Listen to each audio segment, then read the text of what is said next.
ಇನ್ನು ಎಸ್ಐಆರ್ ಬಗ್ಗೆ ಜಾಗೃತಿ ಅರಿವನ್ನ ಮೂಡಿಸತಕ್ಕಂತ ಹಿನ್ನೆಲೆಯಲ್ಲಿ ಎಸ್ಟಿ ಶ್ರೀನಿವಾಸ್ ಕಾರ್ಯಕರ್ತರು ಹಾಗೇನೆ ಮುಖಂಡರಿಗೋಸ್ಕರ ಜೊತೆಗೆ ಅಧಿಕಾರಿಗಳಿಗೋಸ್ಕರ ಒಂದು ಕಾರ್ಯಾಗಾರವನ್ನು ನಡೆಸಿದ್ದಾರೆ.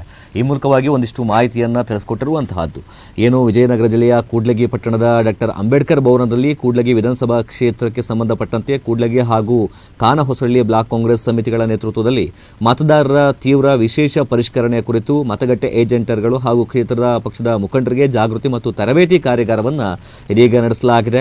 ಇನ್ನು ಈ ಒಂದು ಕಾರ್ಯಕ್ರಮದಲ್ಲಿ ಶಾಸಕರಾಗಿರ್ತಕ್ಕಂಥ ಎನ್.ಟಿ. ಶ್ರೀನಿವಾಸ್ ಕೂಡ ಭಾಗವಹಿಸಿ ಮತದಾರರ ಪಟ್ಟಿ ಪರಿಷ್ಕರಣೆಯ ಮಹತ್ವ ಹಾಗೂ ಏಜೆಂಟರ್ಗಳ ಜವಾಬ್ದಾರಿ ಹಾಗೂ ಪ್ರಜಾಪ್ರಭುತ್ವವನ್ನು ಬಲಪಡಿಸುವಂತಹ ಕುರಿತು ಮಾರ್ಗದರ್ಶನವನ್ನು ನೀಡಿದ್ದಾರೆ.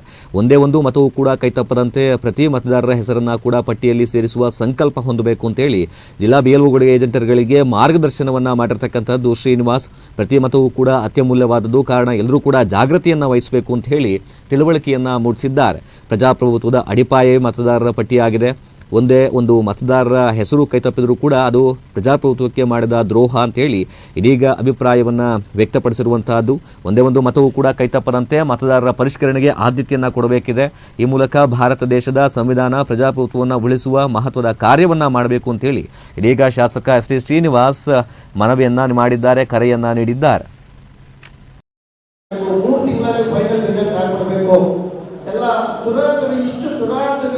ನೂರಾರು ಕೋಟಿ ಇರುವಂತ ಜನಸಂಖ್ಯೆ ಇರುವಂತ ದೇಶದಲ್ಲಿ ಇಂಥ ದುರಾಚಾರದಲ್ಲಿ ಮಾಡೋಂಥ ಅವಶ್ಯಕತೆ ಏನಿದೆ, ಯಾಕೆ ಹಿಂದಿನ ಉದ್ದೇಶ ಏನಂತ ನಾವೆಲ್ಲ ತಿಳ್ಕೊಬೇಕು. ಅದಕ್ಕೋಸ್ಕರ ಎಲ್ಲ ನನ್ನ ಕಾಂಗ್ರೆಸ್ ಪಕ್ಷಗಳಿಗೆ ಕಳಕಳಿ ಮನವಿ, ಆಯ್ತಾ ಆಯ್ತಾ ಈಗ ಸ್ವಲ್ಪ ಸರ್ಕಾರ ಚೇಂಜ್ ಆಗಿದೆ, ಇನ್ನೂ ಫಾಸ್ಟ್ ಆಗಿ ಟೇಕ್ ಆಫ್ ಆಗುತ್ತೆ. ಸಾಹೇಬರು ಬಹಳ ಒಳ್ಳೊಳ್ಳೆ ನಿರ್ಧಾರ ತಗೊಳ್ತಾ ಇದ್ದಾರೆ. ಮತ್ತೆ ಸಿದ್ದರಾಮಯ್ಯ ಸಾಹೇಬರು ಅದಕ್ಕೆ ತುಂಬಾ ಒಳ್ಳೆ ರೀತಿ ಅವ್ರಿಗೆ ಶಕ್ತಿ ತುಂಬುತ್ತಾ ಇದ್ದಾರೆ. ನಿನ್ನೆ ತಾನೇ ಒಂದು ಸ್ಟೂಡೆಂಟ್ ಯೂನಿಯನ್ ಇಂದ ಮೇಲೆ ಬಂದಂತ ಒಬ್ಬ ಸಾಮಾನ್ಯ ಕಾರ್ಯಕರ್ತ ನಿನ್ನೆ ಬಿ.ಕೆ. ರವಿಪ್ರಸಾದ್ ಸರ್ ಒಂದು ಕೆಪಿಸಿಸಿ ಅಧ್ಯಕ್ಷರಾಗಿದ್ದಾರೆ. ಇವತ್ತು ನಮ್ಮ ರಾಜ್ಯದಲ್ಲಿ ದೇಶದಲ್ಲಿ ಎಷ್ಟೇ ಒಂದು ನಮ್ಮ ಪಕ್ಷನ ಅಲ್ಲಾಡಿಸಿದ್ರೆ ಕೂಡ ನಮ್ಮ ರಾಜ್ಯದಲ್ಲಿ ದಿನಕ್ಕೆ ಸದೃಢವಾಗ್ತಾ ಬರ್ತಾ ಇದೆ ನಮ್ಮ ಪಕ್ಷ. ಅದೆಲ್ಲದಕ್ಕೂ ನಾವು ಕೂಡ ಸಿದ್ಧರಾಗಬೇಕಾಗಿದೆ. ಒಂದು ಅವ್ರಿಗೆ ನೋಡಿ, ಈಗ ನಿನ್ನೆ ಒಂದು ಜಸ್ಟ್ ಎಕ್ಸಾಂಪಲ್ ನೀಟ್ ಪರೀಕ್ಷೆಯಲ್ಲಿ ಕೂಡ ತುಂಬಾ ಲೋಪದೋಷಗಳು. ಒಂದು ಬಡವರ ಮಕ್ಕಳು ಒಂದು ವೈದ್ಯಕೀಯ ಶಿಕ್ಷಣಕ್ಕೆ ಹೋಗ್ಬೇಕಂತಂದ್ರೆ ಎಲ್ಲ ಚೂಟಿ ಇಟ್ಟು ನಾವೆಲ್ಲ CET ಬರ್ದಿದ್ದು, CET ಇಲ್ಲೇ ನಮ್ಮ ರಾಜ್ಯದಲ್ಲೇ ಬರೆದು ನಮ್ಗೆ ಬೇಕಾಗಿರೋಂಥ ಕಾಲೇಜಲ್ಲಿ ನಾವು ಓದ್ಕೊಂಡ್ವಿ ಮಾಡಿದ್ವಿ. ಆದ್ರೆ ಇವತ್ತು ದುಡ್ಡಿರೋದು ಮಾತ್ರ ಈ ಹೈಯರ್ ಎಜುಕೇಶನ್ಗೆ ಹೋಗಂತ ಪರಿಸ್ಥಿತಿ ಬಂದಿದೆ. ಎಲ್ಲ ಸಂವಿಧಾನನ ಪಡಮೇಲೆ ಮಾಡೋಂಥ ಕೆಲಸಗಳು ಆಗ್ತಾ ಇದಾವೆ.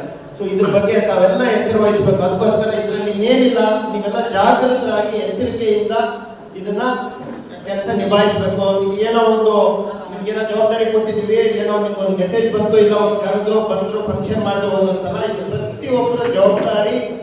ಸತ್ತಿರೋದು ಮತ್ತೆ ಮದುವೆಯಾಗಿ ಹೋಗಿರೋದು, ಮದುವೆಯಾಗಿ ಹೋಗಿರೋದು ಬಿಟ್ಟು ಮತ್ತೆ ಯಾವುದು ಒಂದು ಒಟ್ಟು ಕೂಡ ನಮ್ದು ಡಿಲೀಟ್ ಆಗಬಾರ್ದು. ಅದಕ್ಕೋಸ್ಕರ ಇವೆಲ್ಲ ನಿಮ್ಮ ಮೇಲೆ ಇವತ್ತು ನೀವೇನಿದೆ 250 ಜನ ಇದ್ದೀರಿ, 2.5 ಲಕ್ಷ ಜನದ್ದು ಜವಾಬ್ದಾರಿ ನಿಮ್ಮ ಮೇಲಿದೆ.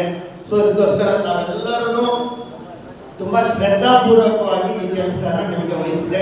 ಅದಕ್ಕೋಸ್ಕರ ಇದರಲ್ಲಿ ಯಾವುದೇ ರೀತಿ ತಾರತಮ್ಯ ಮತ್ತೆ ಅಸಡ್ಡೆ ತೋರಿಸಿದರೆ ತುಂಬಾ ಮಹತ್ವಾಕಾಂಕ್ಷಿ ಕಾರ್ಯ ಇದು. ಇದಕ್ಕೆ ತಾವೆಲ್ಲರೂ ಶ್ರದ್ಧೆಯಿಂದ ಇದೊಂದು ಕೆಲಸ ಮಾಡಿ. ಏಕೆಂದರೆ ಈ ಒಂದು ತಿಂಗಳು ಖಂಡಿತ ಈಗ ಜಿಲ್ಲಾ ಉಸ್ತುವಾರಿ ಮುಂದಿನ ಮೋಸ್ಟ್ಲಿ ಭಾನುವಾರ ಮಂತ್ರಿಮಂಡಲ ರಚನೆ ಆಗುವ ಸಾಧ್ಯತೆ ಇದೆ.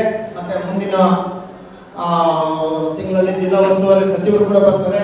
ಅನುದಾನಗಳು ಖಂಡಿತ ಇನ್ನೂ ಜಾಸ್ತಿ ಅನುದಾನಗಳು ಬರ್ತವೆ.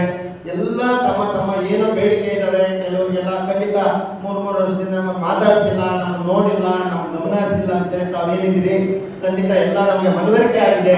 3 ವರ್ಷದಲ್ಲಿ ಏನು ಲಾಸ್ ಆಗಿದೆ ಅದನ್ನೆಲ್ಲ ಈ 1 ವರ್ಷದಲ್ಲಿ ನಾನೆಲ್ಲ ಬ್ಯಾಲೆನ್ಸ್ ಮಾಡಿ ನಿಮಗೆ ಸಮಾಧಾನ ಮಾಡೋಕ್ಕೆ ಖಂಡಿತ ಕೆಲಸ ಮಾಡ್ತೀನಿ.